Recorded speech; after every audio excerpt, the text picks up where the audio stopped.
Okay, just as a reminder, everything in the PowerPoint has to do with today's story and next week's story.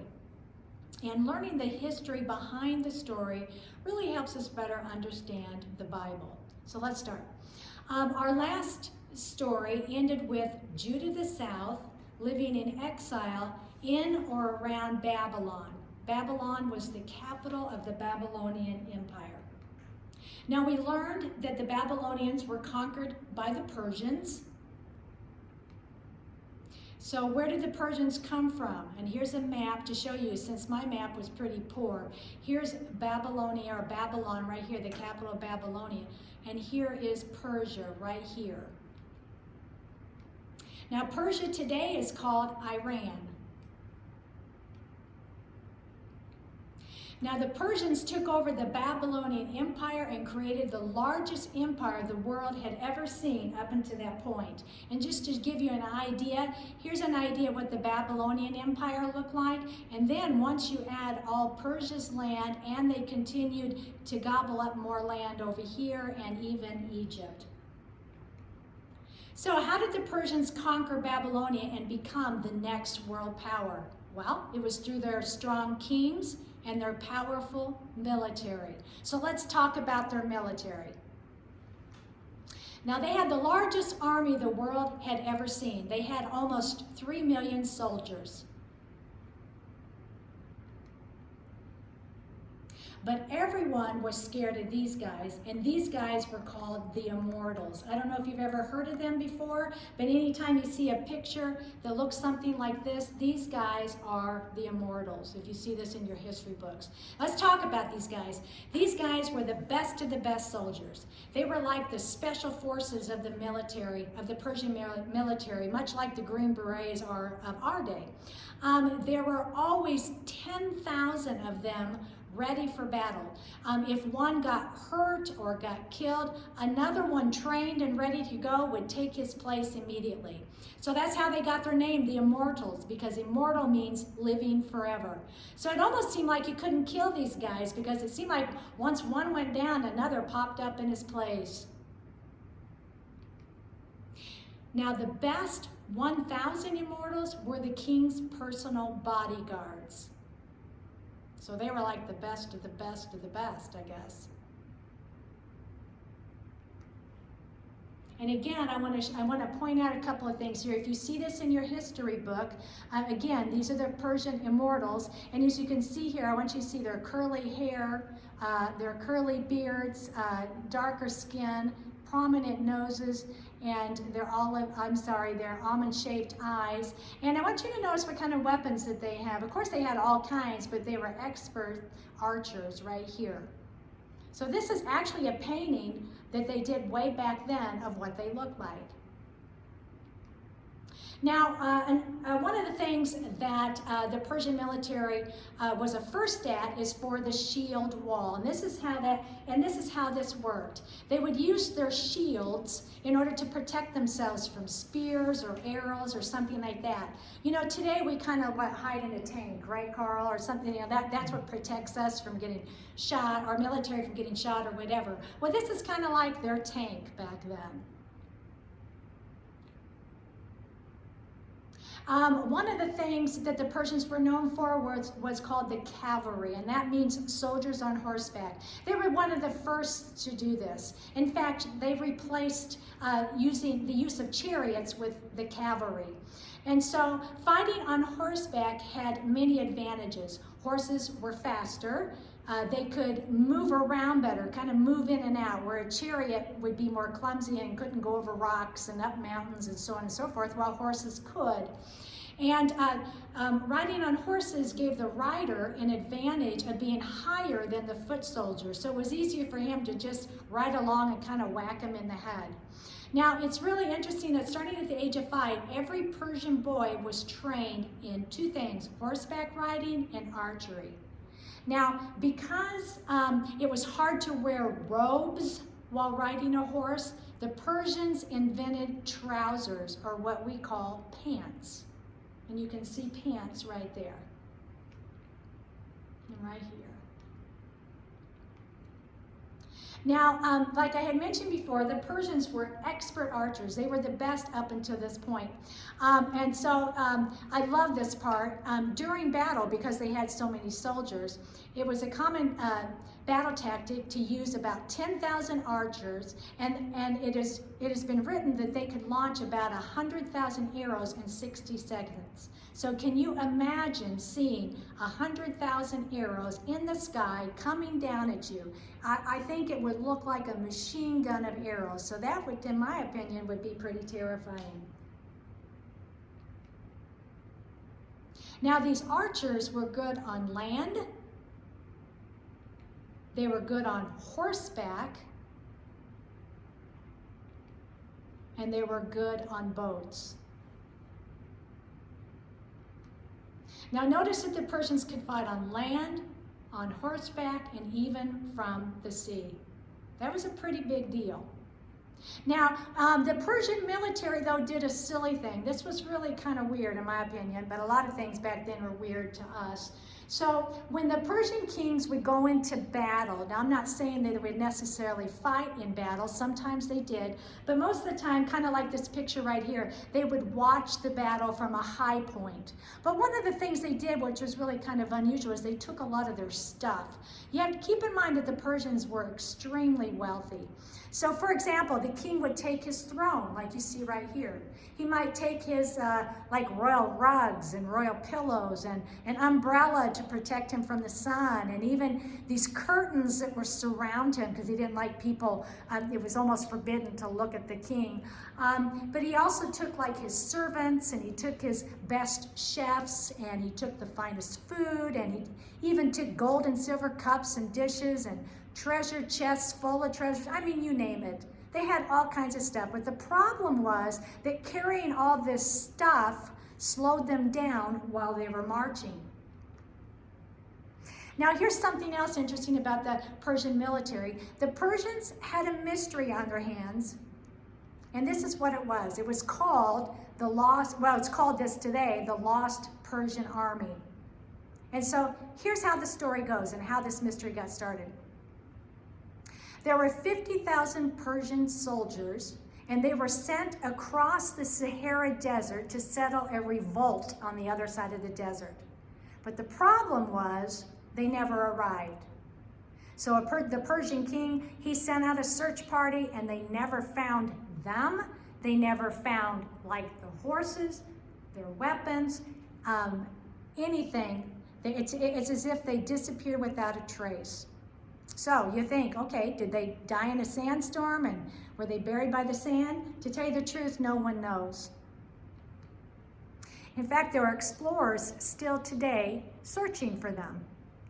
And the reason it's called the last army of Cambyses is because the Persian king who sent them across the Sahara Desert was King Cambyses. Now, even though the Persians had the best military and the largest empire, they had one problem, and that was these guys right here, Greece. And the reason they had a problem, as you can see, is they had no problem conquering people, but for some reason they just couldn't conquer Greece. No matter how many times they tried, they just couldn't get it done.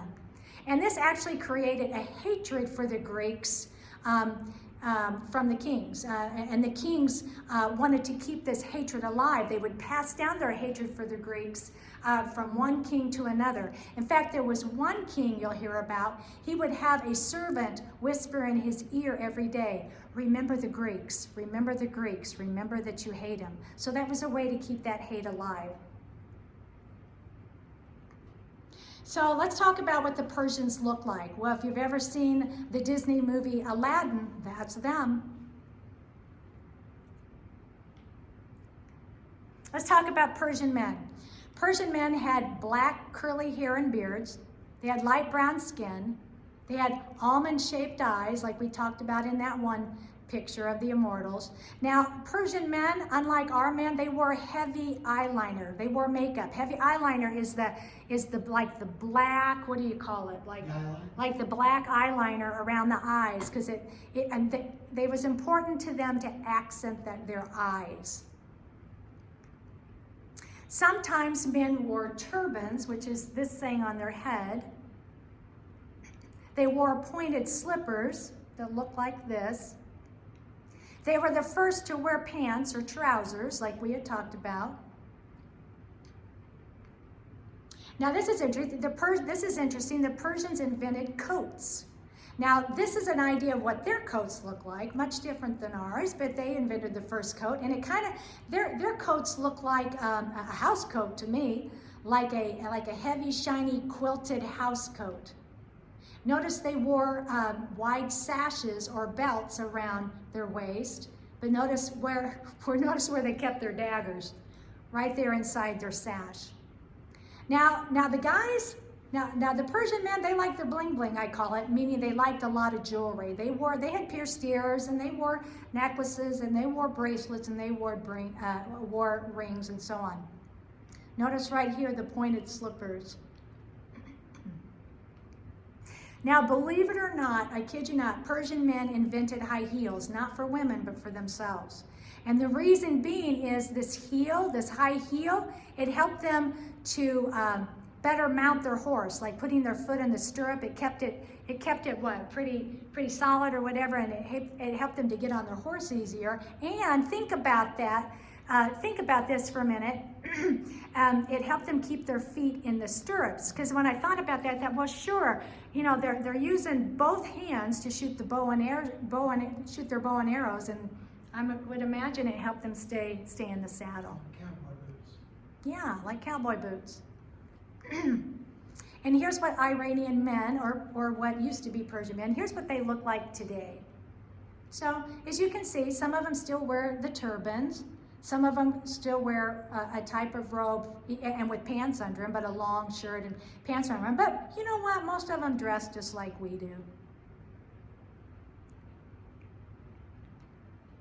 Now, this cracks me up. What did Persian women look like? Well, they too had dark curly hair and light brown skin and almond-shaped eyes, but this is the point that cracks me up. They thought it was really cool and really beautiful if they kind of let their eyebrows grow out, and then they would paint them together so it looked like they had one big eyebrow. I mean, they thought, woo woo.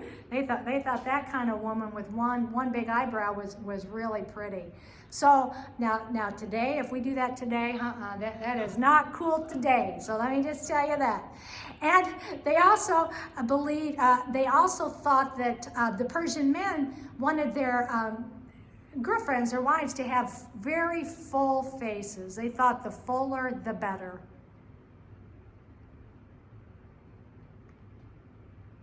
Now, women wore trousers too. And the girls liked their jewelry too. I love this. It was really beautiful when you see some of the stuff they wore. Now this is really interesting. Now the women wore lots of makeup too, especially heavy eyeliner. And what I mean there is that black around the eyes. So did the men. But the women, like us, they painted their nails and so on. But unlike us, to make their hair pretty, they would put a little bit of gold dust in their hair. So that means it was kind of like sparkly. But you know what, come to think of it, I think I've seen some of the girls do that, where they would spray something in their hair, right, and it would sparkle. But here's something the Persian women would do. They loved body art, the women did, and they would paint designs like this on their body. They thought it was really pretty. I guess that's kind of like our tattooing, I guess. So here are pictures of Iranian women today. And as you can see, some of them wear a head covering today, and sometimes they cover their whole body with something like this, but some of them, dress just like we do.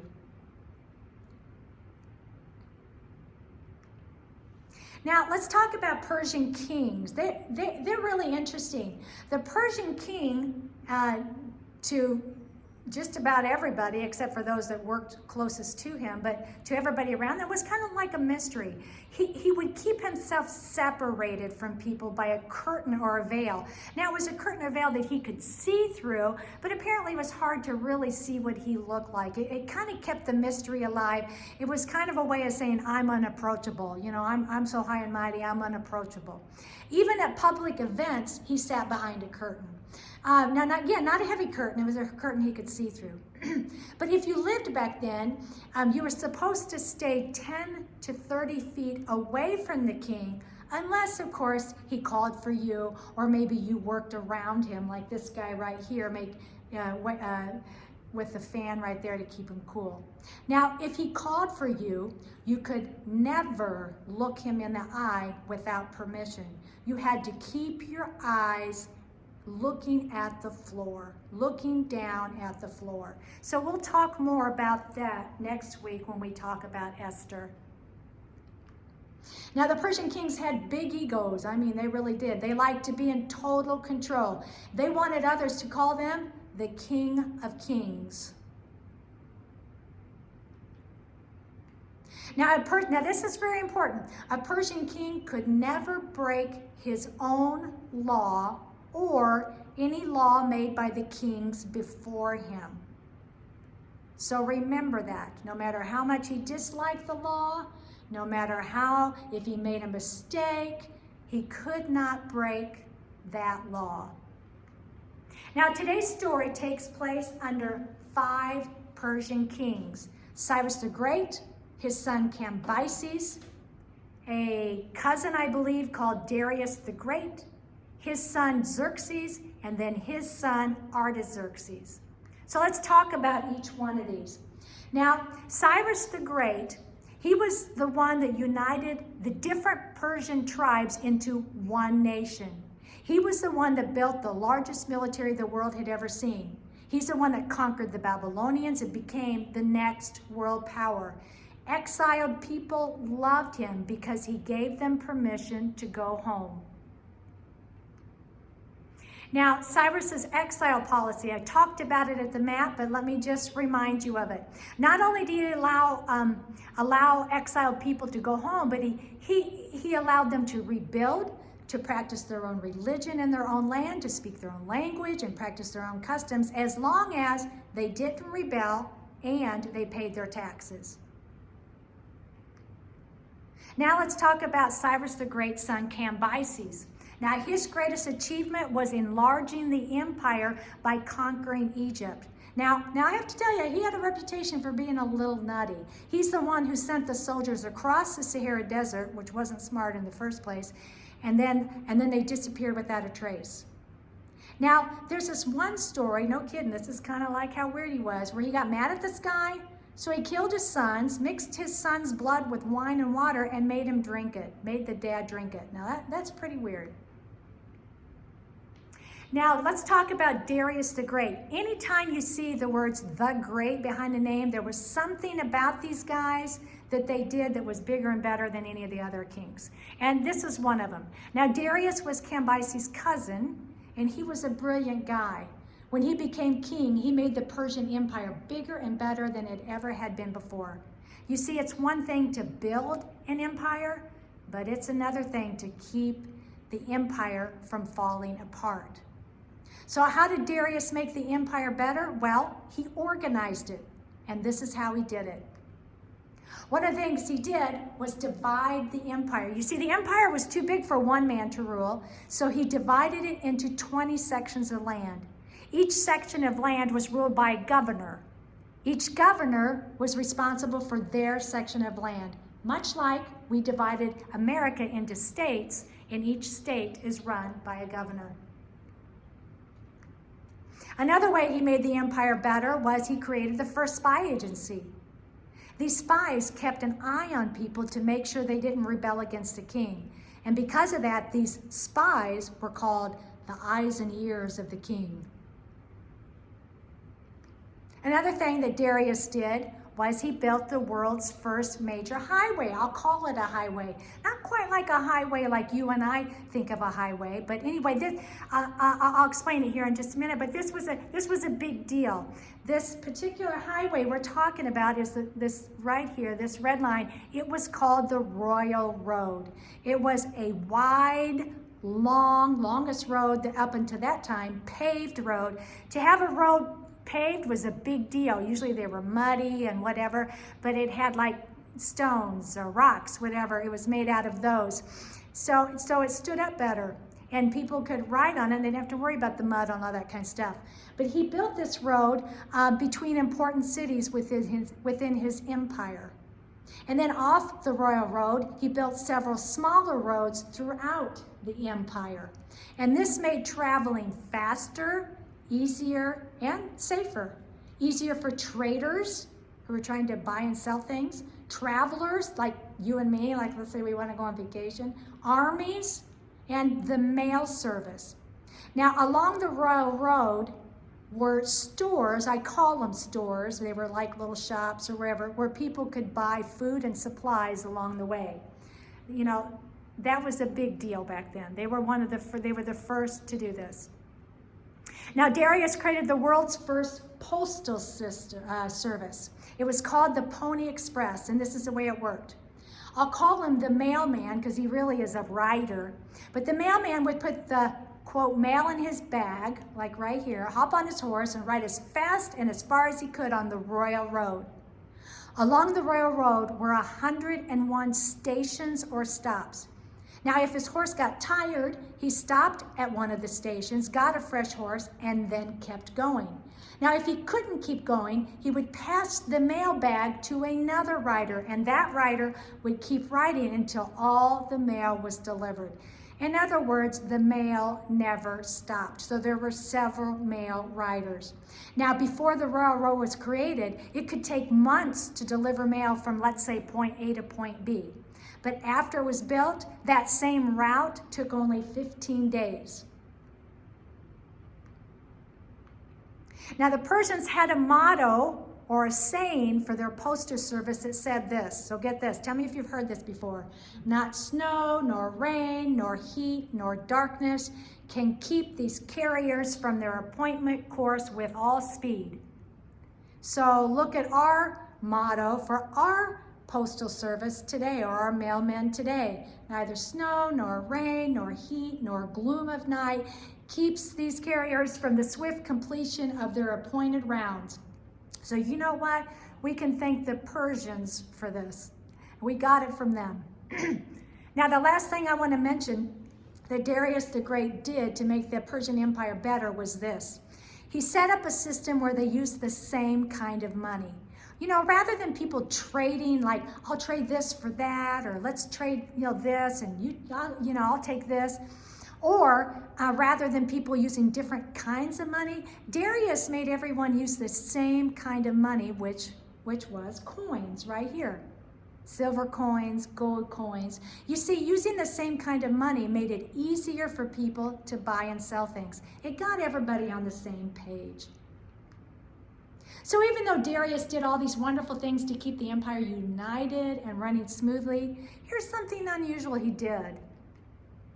This one time, Darius found out that a judge was taking bribes. How would you describe the word bribe? He was taking money in order to what? Change his opinion. To change the law, or to change his opinion on who wins a court case. Okay, that's wrong. The judges are supposed to keep the law, uphold the law, right? Well, as punishment for this judge, Darius had the judge killed and skinned. Yikes. He took the skin, dried it out, had it sewn together, and made it into a chair. And he called this chair the judge's chair. Supposedly, according to what I've read, he made the judges from then on sit in it as a warning. Hey, this is what happens if you take a bribe. Now that's pretty creepy. Now let's talk about his son, Darius the Great's son, Xerxes. We're going to hear more about him next week. He was the king who married, or you will hear about, who will marry Esther. And then Artaxerxes, he's the son of Xerxes, and Nehemiah, because we're going to be talking about Nehemiah in today's story, he worked for this king. Now, the Persians were known for their vast wealth. They were rich beyond imagination. In fact, they had to build large buildings just to hold all their gold and silver and treasures.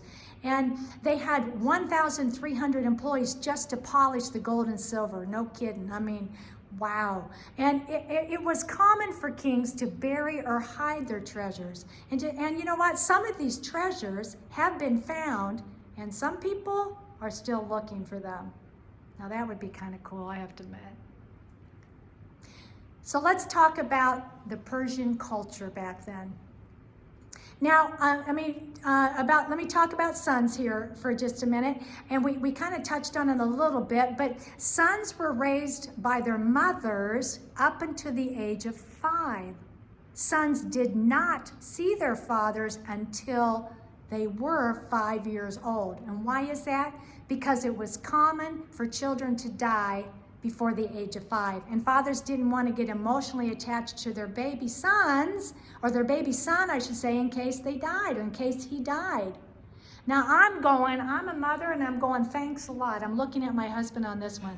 Thanks a lot. It's okay for us to get emotionally attached and lose our baby boy, but heaven forbid, not dad. But anyway, sorry, I just had to say that. So after the age of 5, though, boys were raised primarily by their fathers. Now, every Persian boy learned 2 things. Like I had mentioned before, how to ride a horse and how to shoot a bow and arrow. Now, anytime in the Bible you read about, if you read this, if it says in the Bible, I'm going to take a beam from your house and hang you from it. Okay, I would think that means I'm going to hang you from the neck. I'm going to throw a rope over your beam and hang you from it. No, it does not. It means you're going to be shish kebabbed like this picture, and that is gross. But anytime you read that in the Bible, that's what it means. And that's going to be said in today's story. Now, the Persians thought it was disgusting to tell a lie, vomit in public, burp in front of anybody, go in debt, or get this, go to the bathroom in a river. I'm like, what? Now, the Persians were big into birthdays, so you can thank them for this. Whenever one of their kids or anybody had a birthday, they threw a big birthday party, and they always served lots of desserts. Oh, I like them. Now, how many of you have heard of running a marathon? And usually when you're here, you raise your hand and so on and so forth. And you probably know what it is, but just in case you don't. A marathon is a 26-mile race. And here's how marathons got started. We can thank the Persians for this. There was a Greek runner named Pheidippides.